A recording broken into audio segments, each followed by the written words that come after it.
I have repeatedly made a single mistake that's caused me to feel inadequate, inferior, weak, incapable, a loser. This mistake would lead to me giving up on my goals, my dreams, and myself. Things are different now, but only because I made a subtle yet foundational shift in the way that I approach my goals. The mistake I made so often was setting extremely high standards for myself. And I know that sounds like a good thing on the surface. How can it be a mistake to be ambitious and set high standards? It's not having ambitious aspirations that's the mistake. I still have aspirations that are ambitious and that excite me. Rather, the mistake is setting the bar for pride in yourself at an unattainable or extremely difficult level. It's saying to yourself, I'm gonna go to the gym 6 days a week, and then when you fail to clear that bar, emotionally flogging yourself. By setting big goals or standards for yourself that you fail to keep, you are teaching yourself that you are a failure. Straight up. You're teaching yourself that you, when the going gets tough, are the kind of person who folds, that you are not the type of person who can be trusted, and you instinctively start avoiding reminders of your own failure. Oh. The switch you have to flip in your brain is to take your expectation and then turn that into an aspiration. Your aspiration is your goal, it's your dream, it's what you want to accomplish someday, but you can recognize that it's going to take a lot of time and a lot of hard work, I don't know where I'm going, in order to attain that aspiration. And then you dial down your expectations way down. It doesn't mean you're not trying, it doesn't mean you're not trying your best to reach your aspiration. But the bar that you set for yourself is at a realistic and sustainable level that allows you to succeed and get used to succeeding and build momentum, feeling like a success as you move towards that aspiration. This way, you allow yourself to take short-term setbacks as lessons rather than interpret them as proof of your inadequacy or your inability to accomplish your aspiration.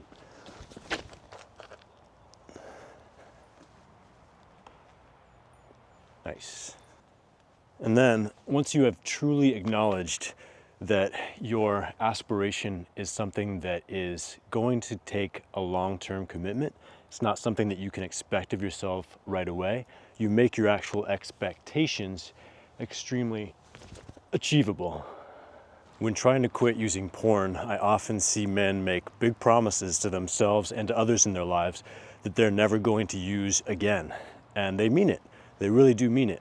But because they're making promises that they can't actually keep, and they do end up using again, they do end up relapsing and using pornography, they gradually lose trust in themselves, lose faith that they can do this. And that loss of motivation and belief in themselves leads to failure after failure, which compounds. It gains its own momentum and it takes over their lives. And it sets them back rather than empowering them to move forward. Let's say that you want to be a novelist, and previously your expectation was set at that point of, I expect myself to be a novelist, but you hadn't actually written a novel yet.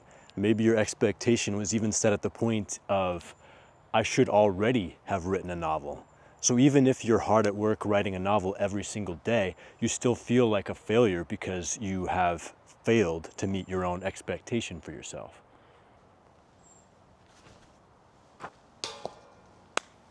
But now, instead of desperately trying to catch up to expectations that you've already fallen far short of, you've decided to take a more rational and kinder approach to this aspiration.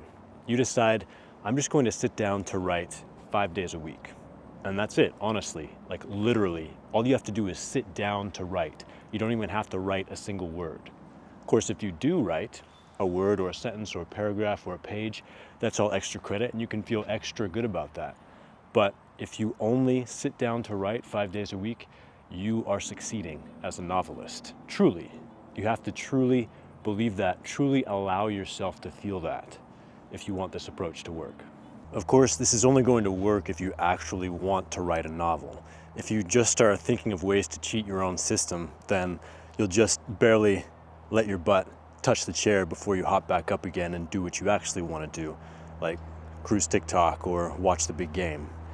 But if you are truly using this system because that is an aspiration you actually care about and you actually want to accomplish, that's how we build joy and confidence and build a habit of sitting down to write and start attaching emotions that are positive, like pride in yourself and excitement, to the actual action of writing this novel. If sitting down to write or go to the gym or do whatever else is important to you is a reminder of what a loser you are and what a failure you are, then please do yourself a favor and do not click away from this video. Pay attention, because I promise you what I'm talking about here, if you apply it to your life, will change your life. It will turn you from someone who feels like a loser, who feels like you cannot accomplish the things that you want to accomplish, into someone who has belief in yourself, and more than that, experiences joy in the pursuit of their aspirations.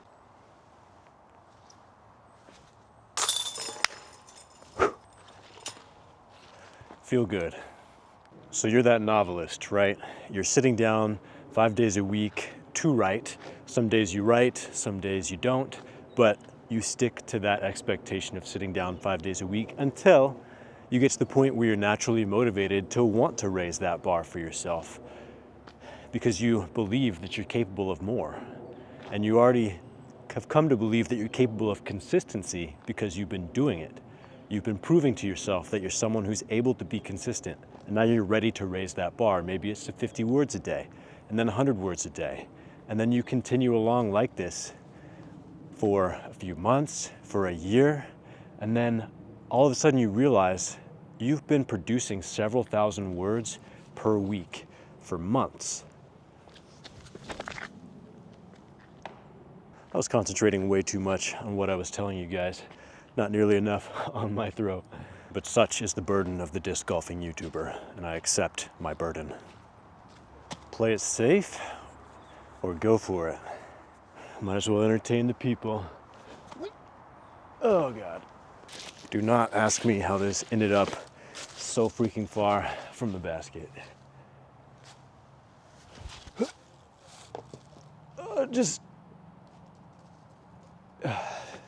I'm still feeling good. I'm still feeling good. We might as well just go do it. And within a year or two, you have finished a draft of your novel. Look at you. Maybe even sooner. And you got there by feeling good about yourself and being excited about the journey every step of the way, rather than self-flagellating and feeling like crap every step of the way, because you're desperately trying to catch up to this outdated and unrealistic expectation that you had for yourself. Oh yes, oh yes. I see the pattern of self-defeat repeat over and over again in the men I coach and speak with who are struggling to become porn-free. They know that porn has no place in their lives anymore. They know all the harm that it's caused them, all the relationships it's destroyed, all the opportunities for memorable, amazing sex that it's robbed from them. They know all this. They know it's incompatible with the kind of life that they want to live, and they promise themselves, I'm never going to use again. But they're addicted, a lot of them. Not every porn user, not every problematic porn user is addicted, but a lot of them are, especially the guys that I work with. And that means that they have lost control. They've lost the ability to keep that sort of promise to themselves. But because they're making that promise in a very noble attempt to improve their lives, but misguided and misinformed, they are instead only gradually chipping away at their own self-confidence and their own ability. And I'm not saying you shouldn't have the aspiration to be porn-free forever. That's why we're all here on this channel, of course. And that is absolutely possible, it's attainable. But to expect that of yourself from the outset, before you've built any skills of recovery, before you've replaced your addiction with healthy habits and healthy outlets that really fulfill your actual real needs, you're setting yourself up for feeling like you cannot do this. And if you feel that way, that's likely to become your reality. What we're talking about here is very much related to a concept called learned helplessness, which is a psychological phenomenon in which one learns, often through repeated adverse, painful experiences outside of their control, that they are powerless. And once they have learned that, they become unwilling or unable to actually take action to change their situation when opportunities to change it arise.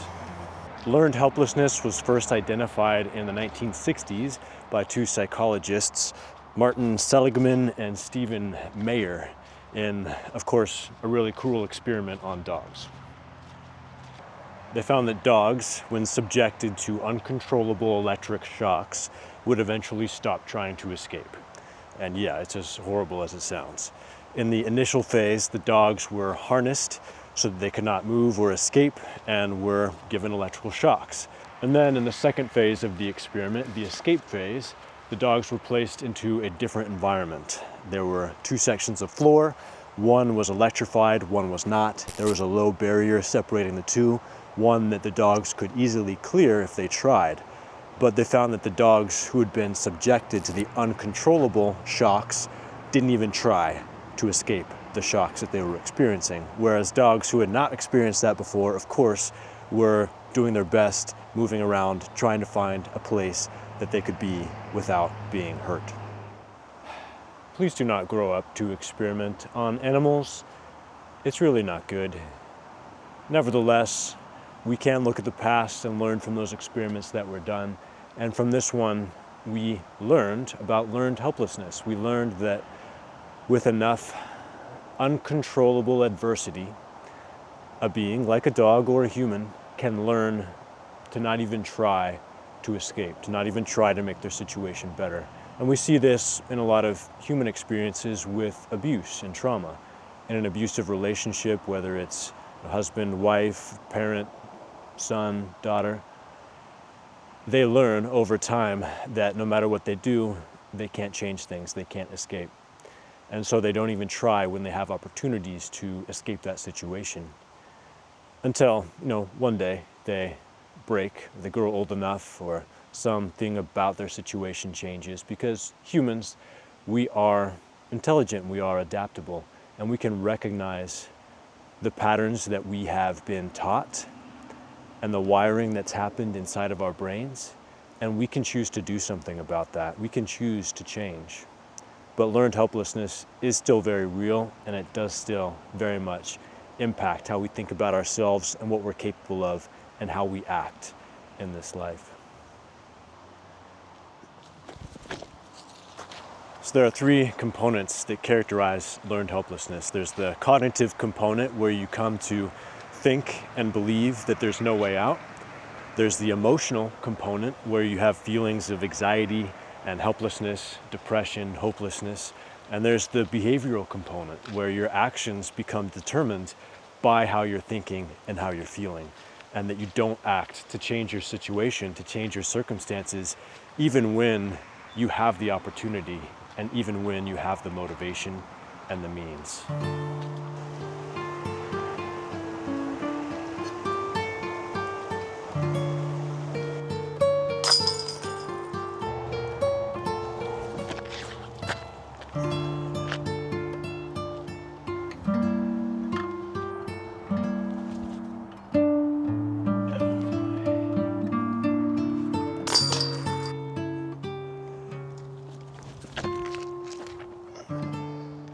This is what we teach ourselves when we set our expectations at unrealistic, unattainable levels and repeatedly fail to meet those expectations. Every spike of shame, of self-loathing, is one of those electrical shocks. And every time it happens, we learn more and more deeply that we are incapable of change. We are incapable of winning, that we are going to be losers forever.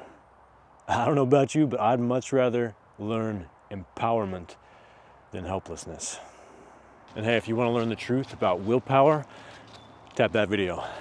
I'll tell you all about a myth that we've all believed for decades that's been holding us back from accomplishing what we are really capable of. It's right there. You can tap it, you can click it. Just, why are you still here? I'm leaving now.